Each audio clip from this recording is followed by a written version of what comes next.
Shalom Bapak Ibu Saudara yang terkasih.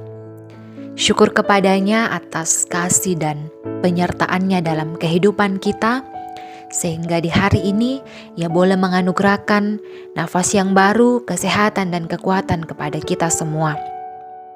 Dan pada kesempatan ini pun kita boleh kembali berjumpa dalam renungan harian Kamis 8 Desember 2022.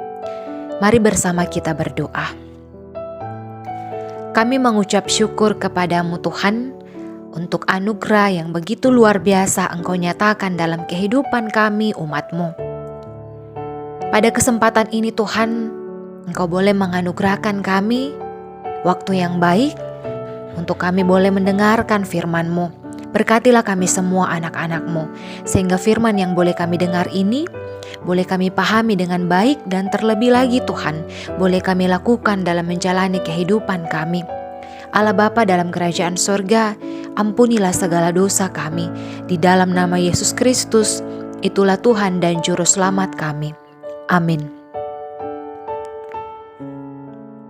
Mari bersama kita membuka Alkitab kita dari Kitab 2 Petrus pasal 3, ayat 1 sampai ayatnya yang ke-10. Hari Tuhan. Saudara-saudara yang kekasih, ini sudah surat yang kedua yang kutulis kepadamu. Di dalam kedua surat itu aku berusaha menghidupkan pengertian yang murni oleh peringatan-peringatan, supaya kamu mengingat akan perkataan yang dahulu telah diucapkan oleh nabi-nabi kudus, dan mengingat akan perintah Tuhan dan Juru Selamat yang telah disampaikan oleh rasul-rasul-Mu kepadamu. Yang terutama harus kamu ketahui ialah bahwa pada hari-hari zaman akhir akan tampil pengejek-pengejek dengan ejekan-ejekannya, yaitu orang-orang yang hidup menurut nafsunya. Kata mereka, di manakah janji tentang kedatangannya itu? Sebab sejak bapa-bapa leluhur kita meninggal, segala sesuatu tetap seperti semula pada waktu dunia diciptakan. Mereka sengaja tidak mau tahu bahwa oleh firman Allah langit telah ada sejak dahulu, dan juga bumi yang berasal dari air dan oleh air, dan bahwa oleh air itu bumi yang dahulu telah binasa dimusnahkan oleh air bah. Tetapi oleh firman itu juga langit dan bumi yang sekarang terpelihara dari api dan disimpan untuk hari penghakiman dan kebinasaan orang-orang fasik. Akan tetapi saudara-saudaraku yang kekasih, yang satu ini tidak boleh kamu lupakan, yaitu bahwa di hadapan Tuhan satu hari sama seperti 1000 tahun, dan 1000 tahun sama seperti satu hari. Tuhan tidak lalai menepati janjinya, sekalipun ada orang yang menganggapnya sebagai kelalaian, tetapi Ia sabar terhadap kamu, karena Ia menghendaki supaya jangan ada yang binasa, melainkan supaya semua orang berbalik dan bertobat.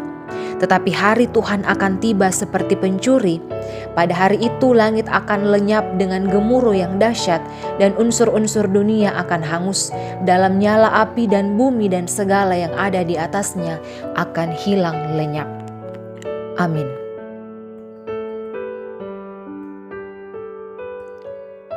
Bapak Ibu Saudara yang terkasih, tema perenungan kita pada hari ini adalah kesempatan untuk berbalik.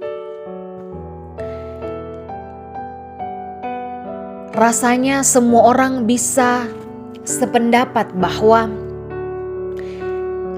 persoalan menunggu adalah persoalan yang terkadang menjemukan, membosankan, hingga kerap menimbulkan kejengkelan dalam hati. Menunggu terkadang membuat kita bersungut-sungut. Hal ini pun tampak dalam surat Rasul Petrus yang kedua ini. Petrus menyinggung pihak yang tak sabaran, hingga akhirnya malah mereka mengejek janji kedatangan kembali Kristus. Di sini Petrus terbilang cukup realistis dengan munculnya orang-orang seperti itu. Lalu bagaimana Bapak Ibu Saudara yang kekasih?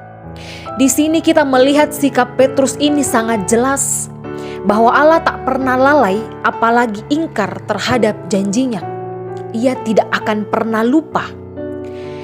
Di sini Petrus menjelaskan bahwa perkaranya bukan soal kapan Yesus datang, sebab tak ada yang benar-benar mengetahuinya. Bahkan di sini Bapak Ibu Saudara yang kekasih, Petrus menggambarkan kedatangan Yesus itu seperti seorang pencuri yang kita tidak dapat memprediksi kapan akan datang pencuri itu. Yang jelasnya di sini bahwa ia pasti akan datang kembali. Tetapi tidak ada seorang pun yang dapat mengetahui kapan waktu itu. Oleh karena itu tak perlu mengurusi waktunya, apalagi mau berandai-andai seperti beberapa penganut karismatik yang seakan-akan menentukan waktu saat kapan Yesus akan datang. Tapi di sini Bapak Ibu Saudara yang kekasih, bagi Petrus tidak perlu memusingkan soal waktunya. Yang terpenting itu adalah bahwa Allah tidak akan pernah menginginkan ada umatnya yang binasa. Oleh karena itu, ia memanggil kita untuk berbalik dan bertobat. Bapak Ibu Saudara yang kekasih, di sini kita dapat memahami tentang kesabaran Allah yang dimaksud oleh Petrus dan tentang kebesaran kasih yang dimiliki oleh Allah yang kita baca dalam perenungan kita pada hari ini.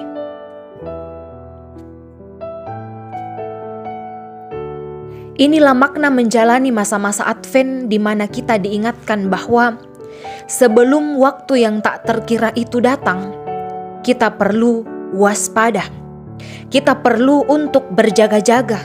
Jangan sampai Bapak Ibu Saudara yang kekasih kita lalai karena terlalu sibuk dengan urusan kepentingan hidup. Kita tidak fokus. Kesiapan menantikan Yesus datang kembali dengan kita mengisi hidup kita dengan segala yang baik yang diperkenankan olehnya. Sembari kita menunggu Bapak Ibu Saudara yang kekasih, kita tetap fokus, tetap berjaga-jaga dan percaya bahwa kedatangan Tuhan itu akan tiba dengan waktu yang terbaik.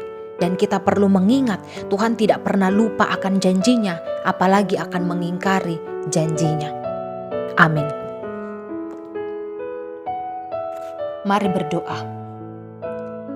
Allah Bapa dalam kerajaan sorga, kami meyakini keberadaan kami, setiap umat-Mu, itu karena kasih yang begitu luar biasa yang Engkau nyatakan kepada kami. Engkau senantiasa menuntun, memelihara kehidupan kami. Engkau yang menjaga umat-Mu. Di dalam setiap pekerjaan yang boleh dikerjakan, Engkau ada bersama-sama dengan setiap umat-Mu, memberikan ketekunan, kebijaksanaan, agar boleh menyelesaikan dan menjalani setiap tugas dan tanggung jawab dengan baik. Engkau menopang memberi kekuatan bagi setiap umat-Mu di dalam kehidupan mereka, terkhususkan di masa tua. Fisik yang tidak lagi sekuat dahulu, tetapi mereka boleh bersuka cita karena kasih-Mu yang begitu luar biasa nyata dalam kehidupan mereka. Engkau pun senantiasa ada bersama-sama dengan anak-anak. Biarlah mereka senantiasa bertumbuh di dalam kasih-Mu, menjalani pendidikan dengan baik. Engkau menganugerahkan ketekunan senantiasa kepada setiap anak-anak-Mu. Dan anak-anak-Mu Tuhan boleh menjalani kehidupan mereka, masa muda mereka, sesuai dan seturut dengan kehendak-Mu.